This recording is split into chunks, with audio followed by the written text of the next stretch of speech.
아무 데서나 순이 나오지 않죠. 생당점 포인트가 있습니다. 그 포인트에서만 순이 나와요. 아무 데서나 새 순이 올라오지 않습니다. 아무 데서나 줄기가 올라오지 않습니다. 그 올라오게 만드는 포인트가 있어요. 그 포인트가 생장점 포인트인데 우리가 그것들 하나하나를 밝혀내면서 그 지점들을 열어가면서 성경을 처음부터 끝까지 한번 읽어보자. 그것이 생장점이 터지는 성경 일독학교입니다. 여러분 우선 길을 만들어야 되겠는데 성경을 목록을 여셨죠? 그러면 맨 앞에 보시면 창세기부터 말라기 이렇게 쭉 목록이 쭉 이름들이 있죠. 예.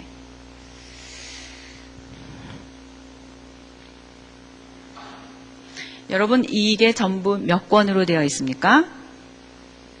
구약이 39권으로 되어 있습니다.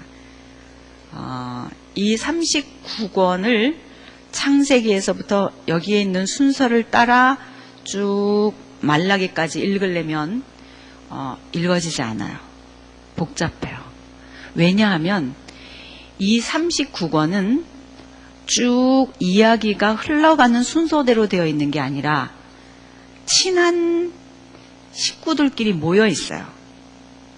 어떻게 친한 식구들끼리 모여 있냐면은 히스토리는 히스토리대로 모여 있고요.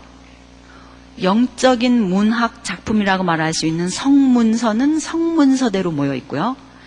또 예언서는 예언서대로 모여 있어요. 얼핏 보면은 하나인 것 같지만 세 동네로 나뉘어져 있습니다. 자, 어떻게 나눠져 있다고요? 우선 네, 역사서, 그 다음에 시가서, 또 그 다음에 예언서, 이렇게 세 동네로 나눠져 있다는 것입니다. 색깔이 달라요. 이렇게 보면 다 똑같은 까만색 글씨이지만 색깔이 다릅니다. 어떤 색깔이 있는가? 제가 한번 색을 구분해서 여러분하고 나누어서 우선 구분을 해놓으면은 여러분 눈에 확 띌 것 같아서 이번 성경일독학교에서는 성경 목록을 컬러로 구분하려고 그래요. 어떻게 구분할 거냐면 역사서는 초록색으로 하려고 그래요. 자, 그러면 이 창세기에서부터 말라기서까지 써있는 39권 가운데 어디까지가 역사서, 즉 히스토리일까요? 맞습니다. 어디까지예요? 에스더까지예요. 이 창세기에서 에스더까지를 초록색으로 여러분 마커가 있으시면 나중에 집에 가셔서 이렇게 칠해 놓으시면 좋아요. 그리고 에스더 다음에 욥기에서 어디예요? 아가서까지는 무슨 동네예요? 시가서 동네요. 여기는 노란색으로 칠해 놓으면 좋아요. 그 다음에 아가서 다음에 이사야에서 어디까지? 말라기까지는 뭐라고 말해요? 예언서라고 말합니다. 그러니까 글씨가 전부 붙어 있어서 그렇지 사실은 이렇게 세 동네로 나눠져 있다는 것입니다. 그러면 이거를 제가 융판에다가 한번 여러분 눈에 확 띄게 붙여보겠습니다.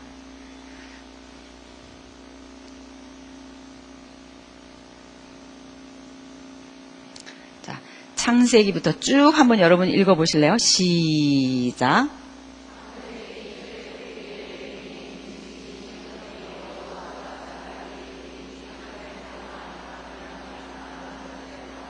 에스라, 느헤미야, 에스더. 사실은 에스더 다음에 욥기가 이렇게 붙어 있는데 이렇게 붙여놓지 말고 우리가 나눠 놓아 보자는 거죠. 왜? 동네가 다르니까. 여기는 시가서니까. 5권 읽어보겠습니다. 시작. 욥기, 시편, 잠언, 전도서, 아가서. 그 다음에 아가 다음에 이사야가 성경 목록에 붙어 있지만 우리는 이것을 떼어서 예언서는 예언서대로 따로 떼어서 한번 나와봅시다. 요 이사야부터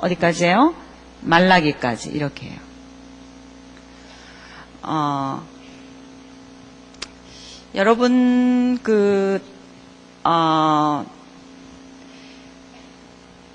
창세기부터 에스더까지를 이렇게 눈으로 쭉 이렇게 훑어보시면 전부 몇 권이에요, 이게? 전부 몇 권입니까? 7권이요? 17권이에요. 그 다음에 노란색은 몇 권입니까? 5권. 그 다음에 빨간색은요? 이것도 17권이에요. 다행히 굉장히 쉽죠? 자, 몇 권이에요? 17권, 5권, 17권이에요. 그러면 우선 글씨를 이렇게 써놓은 거를 보면 초록색에도 이렇게 동그라미를 쳐놓은 곳이 있죠. 이렇게 초록색에도 이렇게 동그라미를 쳐놨고, 빨간색에도 이렇게 동그라미를 쳐놨네요. 그렇죠?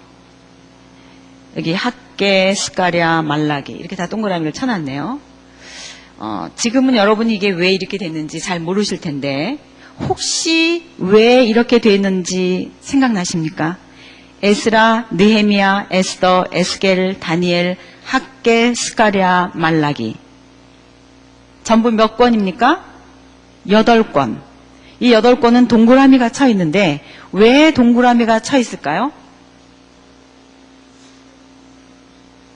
네. 포로 시대를 배경으로 한 성경 목록이에요. 맞죠? 우선 이런 게 탁 잡혀야 돼요, 여러분 속에. 자, 다시 한번 보세요. 뭐예요? 에스라, 느헤미야, 에스더, 에스겔, 다니엘, 학계, 스가랴, 말라기.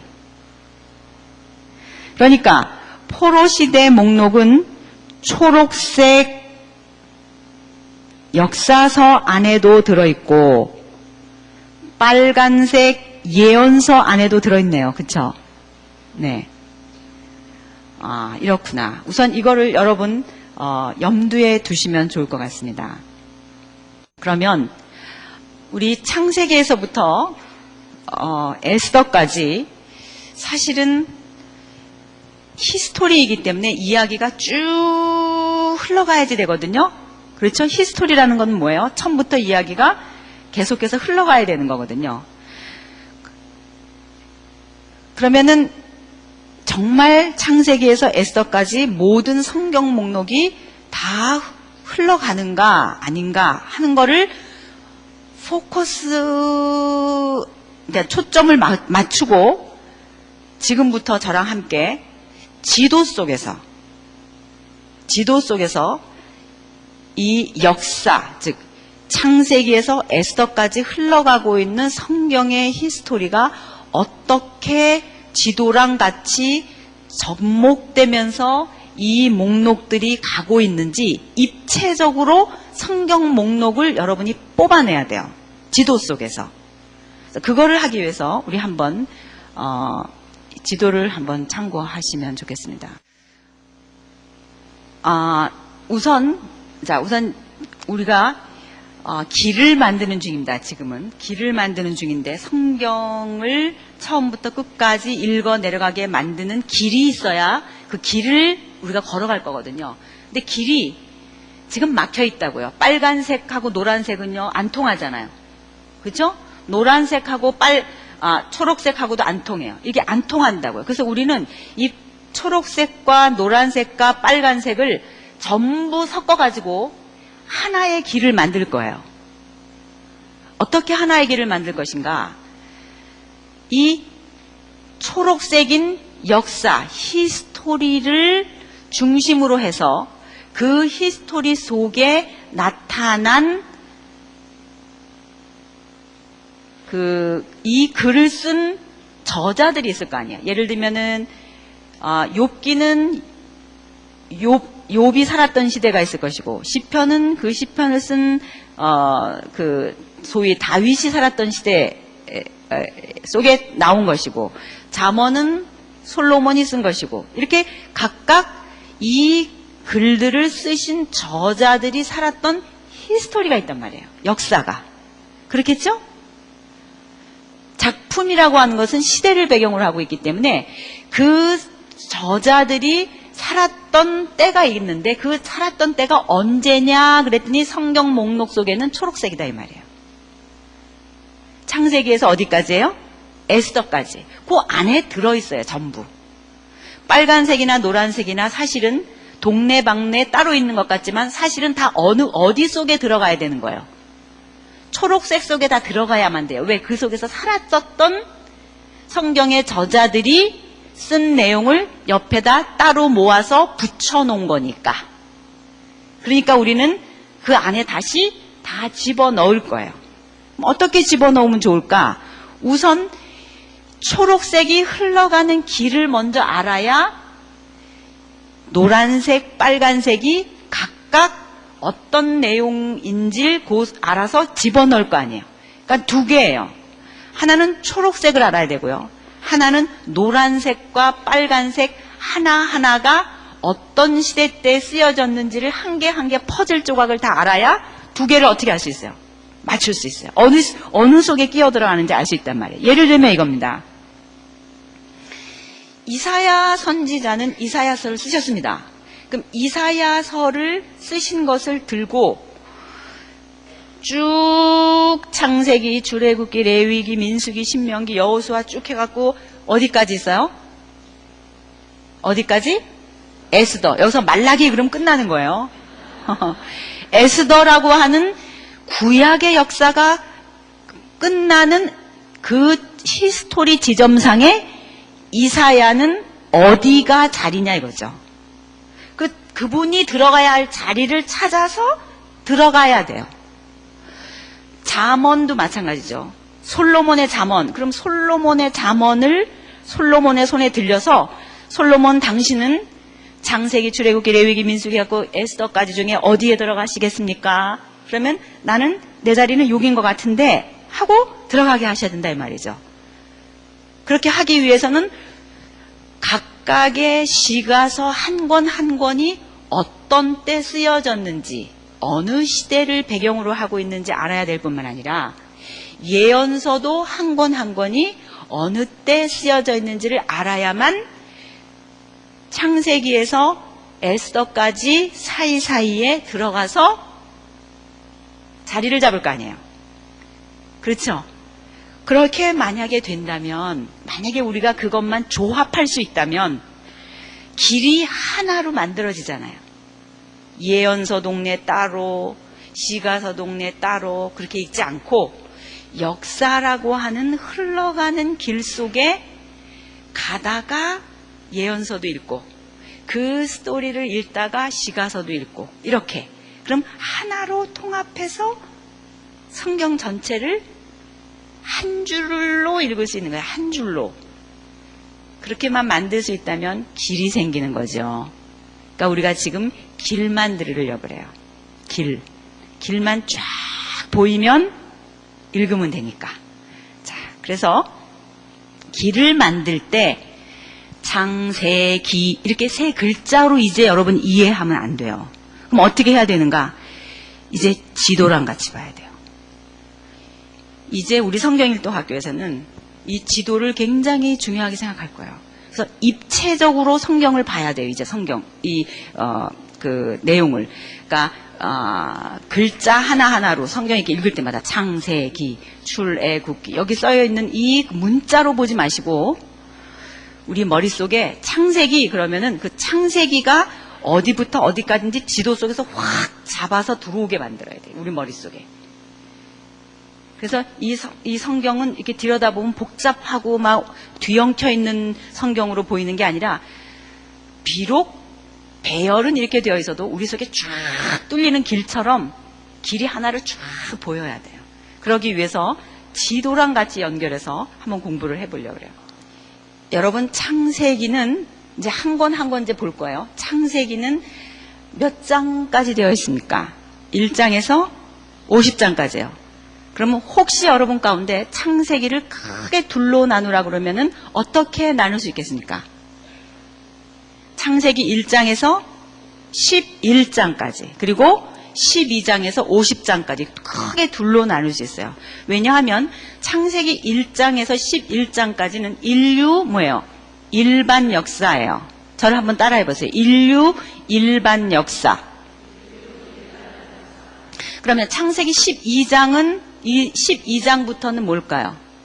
인류 일반 역사일까요? 히브리 민족의 역사일까요? 12장부터는 히브리 민족의 역사예요. 그러니까 여러분이 오해하시는 것 중에 하나가 뭐냐면 노아가 아브라함이랑 바로 위에 형님쯤 된다고 생각하는 거예요. 노아라든지 또는 셋이라든지 성경에 나타나는 그 인물들 있잖아요. 에녹이라든지 그런 부분들 있죠. 이런 내용들은 히브리 민족의 혈통을 타고 온 조상이 아니에요. 아담의 후손, 아담을 쫓아온 인류 일반 역사의 후손들을 성경이 보여주고 있어요. 거기서. 그러니까 성경이 보여주는 아주 굉장히 중요한 세계사 속의 정보예요. 거기가. 그러니까 1장에서 11장까지에 나와 있는 이야기를 이스라엘 나라 얘기라고 생각하면 안 돼요. 뭐라고 생각해야 돼요? 인류 일반 세계사예요. 세계사. 그러면 우리가 성경의 이스라엘 나라 역사 구속사를 성경에서 공부하는데 그러면 히브리 민족 이스라엘 나라의 구속사는 몇 장부터 비로소 있는 거예요? 12장부터 있는 거예요. 그러니까 11장까지는 12장과 정말 다르다 이렇게 생각하셔야 돼요. 그러면 1장부터 11장은 지도 속에서 위치를 말해봐라. 그러면 어디쯤 될 것 같아요? 자, 하나님이 우주 만물 만드시고 에덴 동산을 두셨잖아요. 그 에덴 동산은 지도 속에서 대충 어디쯤 된다고 우리가 알고 있습니까? 하란 지역이에요. 여기. 그래서 학자들이 여기 에덴이라고 설정해서 쓰기도 하는데 하란입니다. 여기가. 또는 칼키미시라고 하는 그 지역, 또는 바단 아람 이런 이야기 들어보셨죠? 이 부위가 대체적으로 에덴이라고 보게 됩니다. 그 이유는 뭐냐면 오른쪽 여기가 지금 티그리스 강입니다. 왼쪽 여기는 뭐예요? 유프라테스 강이에요. 성경의 에덴이라고 하는 장소를 어떻게 얘기하고 있냐면 에덴에서 발원했다. 큰 샘들이 발원했다라고 말하면서 그 깊은 큰 샘들이 발원한 지역을 오른쪽으로는 히데겔, 왼쪽으로는 유브라데 강이다. 여기서부터 발원해서 오른쪽으로는 이렇게 흐르고 왼쪽으로는 이렇게 흐른다. 그렇게 말해주고 있거든요. 그러니까 티그리스 강과 유프라테스 강 가운데 이 사이가 에덴이라는 얘기입니다. 나머지 두 강의 이름은 우리가 정보를 지금으로서는 어딘지를 알 수는 없어요. 그러나 크게 이 둘은 알 수 있어요. 그러므로 거의 대부분의 학자들이 에덴이라고 하는 지역을 이 하란 지역으로 봅니다. 여러분 지도 속에서 설정하셨습니까? 여러분이 창세기 1장 부분을 읽을 때 그리고 우주 만물을 다 창조하시고 나서 아담과 하와를 에덴이라고 하는 동산에 두셨다라고 했을 때에 거기를 막연한 신화로 생각해가지고 이렇게 구름 속에 집어넣어 놓지 마세요.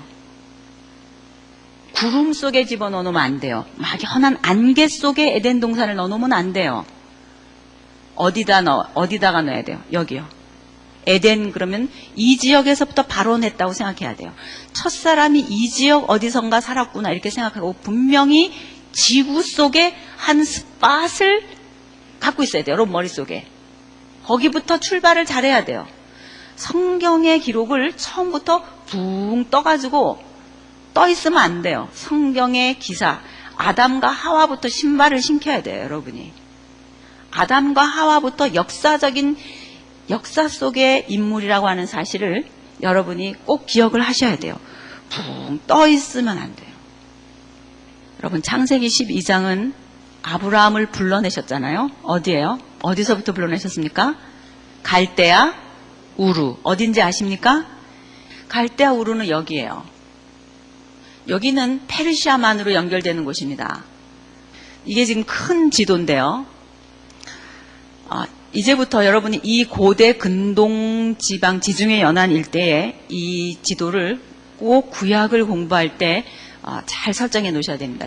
지금 이 티그리스 강과 유프라테스 강이 만나서 흘러 들어가는 데가 이 페르시아만입니다.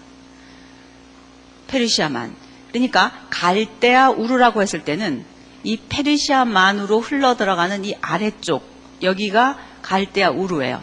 나중에 남방 유다가 멸망할 때에 신바벨론에 의해서 멸망하는데 그 신바벨로니아를 일으킨 그 민족이 이 갈대아 족속이에요. 갈대아, 그래서 성경에 갈대아 사람들이라고도 나오기도 하고 바벨론 사람들이라고도 나와요. 느부갓네살을 얘기할 때 둘을 섞어서 얘기합니다. 그러니까 여기가 갈대아 우르거든요. 그러니까 창세기 1장에서부터 11장까지 전체적으로 세팅하고 있는 곳을 지도 속에서 생각해봐라. 그러면 여기 에덴 지역에서부터 시작해서 이렇게 흘러내려오는 메소포타미아 문명이구나. 이렇게 여러분 설정하십시오. 메소포타미아 문명 일대를 1장에서 11장이 말하고 있구나 생각하시고, 그 다음에 창세기 12장부터는 갈대아 우르에서부터 시작해서 어디겠어요? 너는 너의 본토 친척 아비집을 떠나 내가 내게 지시할 뭐예요? 땅으로 가라. 이렇게 돼요. 그러면 12장에서부터 시작되는 히브리 민족의 역사는 지도 속에서 티그리스 강과 유프라테스 강을 거쳐서 올라가는 이 기름진 반달 지형이라고 말하고 있는 초기 메소포타미아 문명의 이 길을 따라 아람을 따라 밑으로 내려와서 가나안으로 내려오는, 지금의 팔레스타인으로 내려오는 이 길을 말합니다. 그럼 생각해 보세요. 창세기 12장은 여기 갈대아 우르에서 시작해서 어디서 끝나요? 지도 속에서 말하면. 자, 창세기 그러면 창세기 12장에서는 누구 얘기해요? 아브라함이 누구를 낳고? 이삭을 낳고, 이삭이 누구를 낳고? 야곱을 낳고, 야곱이 누구를 낳아요? 야곱이 누구를 낳아요? 12아들을 낳아요. 그래갖고 12아들 중에 누가 에집트로 내려가요? 요셉이 에집트로 내려가요. 자, 에집트가 어디예요? 이게 지금 지도 속에 내려가는 거 보이시죠? 일로 내려가요. 나일강 삼각주 평야입니다, 이것이. 나일강은 남쪽에서 북쪽으로 흘러요. 여기가 더 높고, 여기가 더 낮아요. 그래서 여기가 상류이고, 여기가 하류입니다. 여기 삼각주가 발달되어 있습니다. 그러니까 나일강 삼각주 평야, 이 지역에 에집트 문명이 형성됩니다. 근데 창세기는 12장, 여기서 출발해서 팔레스타인을 거쳐서 에집트, 이 고센이라고 하는 이 지역까지가 끝이에요. 지도 속에서 보면. 그렇죠? 그러니까 창세기를 지도 속에서 짚어라.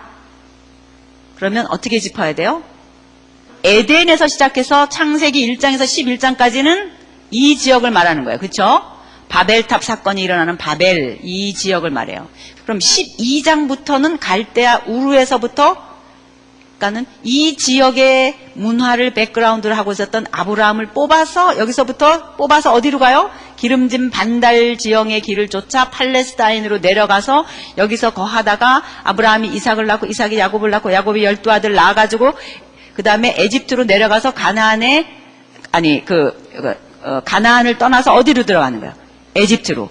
그러니까 에집트로 들어가는 이 애국까지가 뭐예요? 창세기. 창세기 1장에서 50장까지를 지도 속에서 그릴 수 있겠습니까? 예. 네. 이게 창세기 이 지도 그림이에요. 그러니까 창세기의 스토리가 흘러가는 거를 지도 속에서 함께 추적하면서 읽으려면은 이 그림이 생각나야 된다는 거예요. 지금. 창세기 끝나고 나면은 출애굽기죠. 그럼 출애굽기에는 누구와 맨 처음에 등장해요? 출애굽기 맨 앞에 모세가 등장하죠. 그럼 모세가 태어났을 때는 70식구예요? 많아요, 식구가? 예, 식구가 굉장히 많죠. 몇 명이나 늘어났어요? 장정만 몇 명이라 그래요? 장정만 60만 명 출애굽할 때. 그러니까 장정만 60만 명이니까 다 합치면 약 200만 명에서 250만 명 정도 되지 않겠어요? 그렇게 숫자가 늘었어요. 몇 년이 지났어요, 그동안? 400년 지났어요. 그러니까 지도 속에서 이 애굽해가지고 에집트에서 400년 동안 지나는 동안에 성경이 침묵해요. 그렇죠? 창세기에서 출애굽기 사이는 한 페이지 차이지만 그동안에 400년이 지나고 인구는 얼마가 늘어나는 거예요? 몇백만 명으로 늘어나는 거예요. 이 어마어마한 시간적인 갭이 있구나, 공간적인 갭이 있구나 라고 생각하면서 창세기와 출애굽기 사이의 두께를 여러분이 느껴야 돼요. 자, 그 다음에 출애굽기에서부터 출발해서, 자, 출애굽기가 시작돼가지고 출해가지고 창세기, 출애굽기, 레위기 이렇게 이제 갈 건데, 출애굽기 1장이 시작하는 곳은 에집트입니다. 물론 장소로 말하면. 그런데 출애굽기가 끝나는 곳은 어디입니까? 이제 그게 우리가 잘 안 잡히는 거예요. 그런 것들이. 자, 여러분 출애굽기 맨 끝에 40장을 가보세요. 지금 맨 끝에 40장을 가보시면 대충 그 장소가 어디인 것 같아요. 자, 출애굽기 맨 앞은 어딘지 알겠죠? 에집트에 가 있죠, 우리가. 근데 출애굽기 맨 끝은 어디예요, 장소가? 보니까 거기 무슨 내용이 있어요? 하나님께 뭐를 드렸대요? 봉헌 예배드리죠? 뭐를 완성했어요? 성막을 완성했잖아요. 자, 성막을 완성하고 봉헌 예배를 드렸다, 봉헌을 했다라고 한다면 그 장소가 어디예요? 가나안 땅이에요? 어디예요? 신의 산이라고요. 하나님의 산 호렙, 신의 산. 어디예요? 신의 산. 자, 출애굽기의 앞은 어딘데? 에집트인데 출애굽기의 끝은 신의 산이다 이 말이에요. 그럼 지도 속에서 봅시다. 창세기는 에덴에서부터 출발해가지고 메소포타미아 문명을 거쳐서 우르를 지나서 이렇게 해서 에집트까지 오는 그림이라면, 그럼 출애굽기는 어디부터 어디까지인가? 굉장히 짧아요. 여기 에집트에서부터 출발해서 홍해를 건너고요. 그렇죠? 홍해 건너고 아말렉 사람 전쟁하는 얘기 있고 뭐 쓴물이 단물이 되고 그런 얘기 조금 있고요. 그리고는 여기 하나님의 산 호렙, 신의 산 있죠. 여기 신의 산까지 오는 거예요. 여기 신의 산까지 와서 일어나는 일, 여기가 출애굽기예요. 출애굽기 짧죠? 어디부터 어디까지요? 에집트에서 어디까지? 신의 산, 여기까지 딱. 그러니까 출애굽기도 두 개로 생각하면 쉬워요. 어떻게 생각하면 되냐? 하나는 에집트에서의 생활이고요. 또 하나는 어디에서의 생활이에요? 광야 들어와서 신의 산까지 와서의 생활이에요. 에집트에서 있었던 일, 그럼 머릿속에 쭉 이렇게 올려보세요. 뭐가 있을 것 같아요? 에집트, 출애굽기에서. 모세가, 내 백성 내놔라, 그러고 그런 얘기 있죠. 10가지 재앙이 있고, 바로에게 나가서 그런 얘기 있잖아요. 그런 모든 얘기가 생각이 나면서 장소는 여기구나. 그런 생각을 하고 있으세요. 그 다음에는 에집트에서의 삶이 끝나고, 그 다음에 뭐예요? 출애굽. 그럼 출애굽해서 시내산까지 오는 동안 2개월 걸려요. 얼마큼 걸려요? 2개월. 2개월 걸리고 나서 약 11개월쯤 시내산에서 머물러요. 그게 출애굽기예요. 자, 출애굽기 퍼즐이 어떻게 생겼는지 아시겠습니까? 그렇게 생겼구나. 장소로 말하면 어디고? 에집트에서부터 어디까지고? 시내산이고. 그동안 일어난 일을 크게 둘로 나누라 그러면 하나는 에집트에서 일어난 일이고, 또 하나는 뭐예요? 광야를 2개월 동안 오고 시내산에서 약 11개월쯤 있는 동안 일어난 일이 뭐라는 거예요? 출애굽기다. 이렇게 생각하세요. 자, 출애굽기 스케치 하셨습니까? 그러면 창세기, 출애굽기, 그 다음에 뭐예요? 지금 길 만들고 있는 중이라 그랬어요. 그 다음에 뭐예요? 레위기. 레위기에서는 시간이 흘러가나요? 레위기는 뭐예요? 하나님에게 대해서는 어떻게 예배를 드리며 또 이웃과는 어떻게 살아야 되는지가 기록되어 있는 하나의 뭐예요? 법전이에요. 그러니까 레위기 속에서는 시간이 흘러가지 않아요. 그러니까 지도 속에서 말하라 그러면 어딘지 우리가 정확하게 말하기는 어렵겠죠. 하나님이 시내산에서 말씀을 주셨기 때문에 아마 시내산에서부터 시작돼가지고 가는 어간에 하나님이 레위기를 주셨을 거예요. 많은 학자들이 이런저런 이야기를 합니다. 하여튼 레위기 안에서는 스토리가 흘러가는 게 아니다. 그렇게 꼭 생각해 놓으세요. 창세기, 출애굽기는 한자어예요. 그죠? 한자 말이잖아요. 창세기, 한문이라고요. 창세기, 출애굽기, 한문으로 쓰려면 쓸 수 있거든요.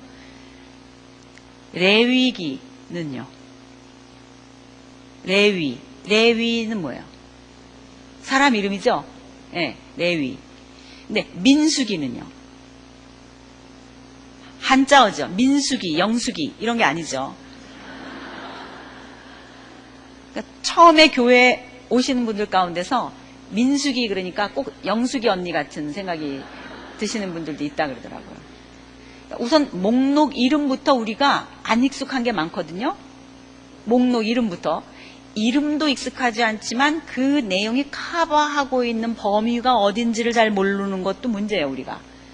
근데 지금 창세기 지도 속에서 보여요? 창세기 지도 속에서 보이죠? 둘로 나눠서 보이죠? 출애굽기 보여요? 지금 어디에 와 있어요, 우리가? 시내산에 와 있는 거예요. 그 다음에 레위기는요. 레위기 속에서는 우리가 걸어가요, 안 걸어가요? 안 걸어가요. 레위기는 하나의 법전이에요. 가만히 있어요. 정체성, 가만히 있는 거예요. 레위기. 그 다음에 뭐예요? 민수기. 민수기는요. 민수기는 가요, 서 있어요. 민수기는 가요. 민수기가 어디부터 어디까지 가느냐. 요걸 또 잘 봐야 돼요. 그래야 민수기 퍼즐을 알죠. 그럼 민수기가 어디부터 가겠어요? 시내산에서 가는 거예요. 그러니까 민수기의 출발 지점은 어디다? 시내산.